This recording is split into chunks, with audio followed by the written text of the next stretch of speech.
Trump administration's made-for-TV military occupation of the nation's capital had a featured event this afternoon. Vice President J.D. Vance, Defense Secretary Pete Hegseth, and Trump advisor Stephen Miller went to Union Station in D.C. to make a big show of visiting the troops.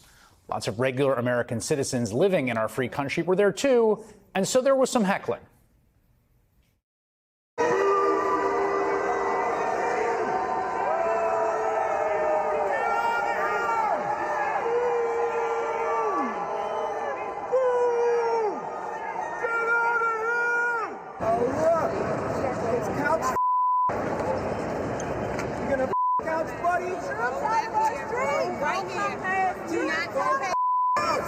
Are you going to F a couch, buddy, is the sound of freedom.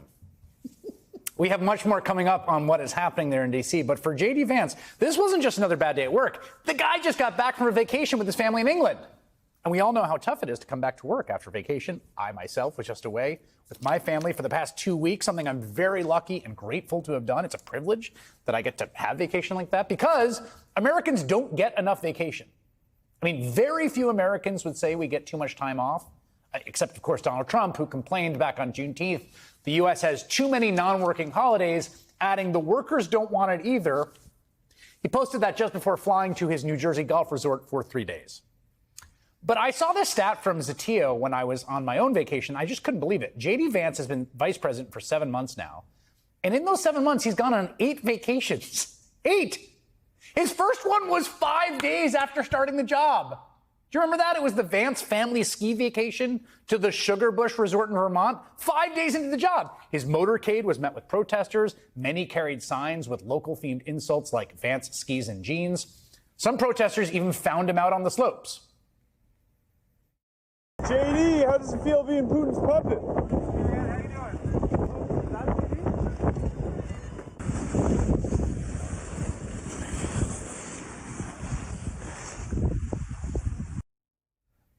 I mean, it is a little weird for the vice president to go on vacation less than 1 week into the job. But then he went again in March, the J.D. and Usha Vance Greenland vacation. That was going to be a family trip. Greenland, of course, the object of Trump's bizarre territorial obsessions. They had to plan an extended trip with the whole family, the kids.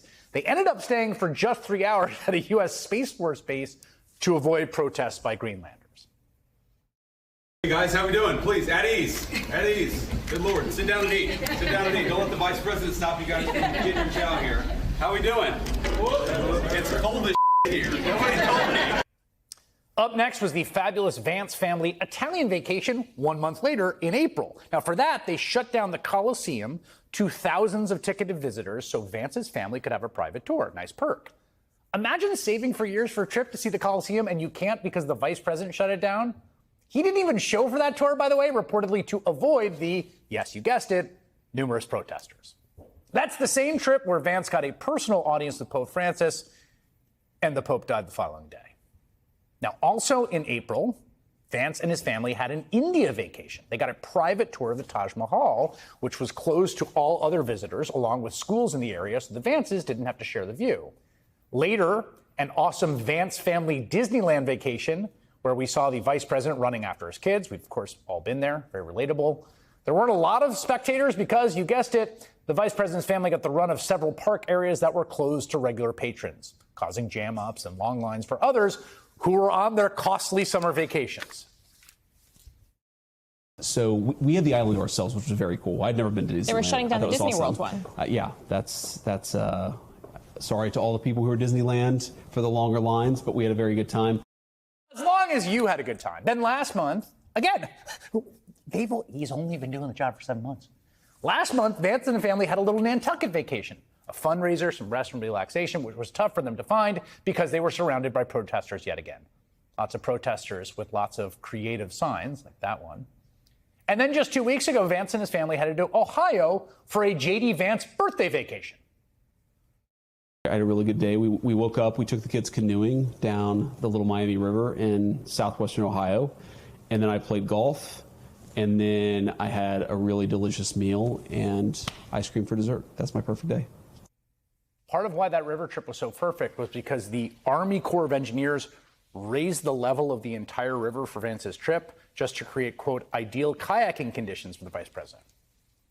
And now Vance is just back home from taking his clan on vacation, Number 8, the Cotswold, England family vacation, where he stayed in a $10,000 a month manor home. Their presence snarled the roads. It rankled residents who said police knocked on their doors seeking the names and social media handles of everyone who lives there. I mean, look, this is not surprising, right? It's clear J.D. Vance is a guy who's just decided to maximize the trappings of his power immediately upon taking office. He likes the perks. He likes abusing the public trust to rack up the privileges no mere mortal could enjoy. It's rank corruption. It's a compulsion to hoover up every little privilege you can instead of serving the public. And we got more on that next.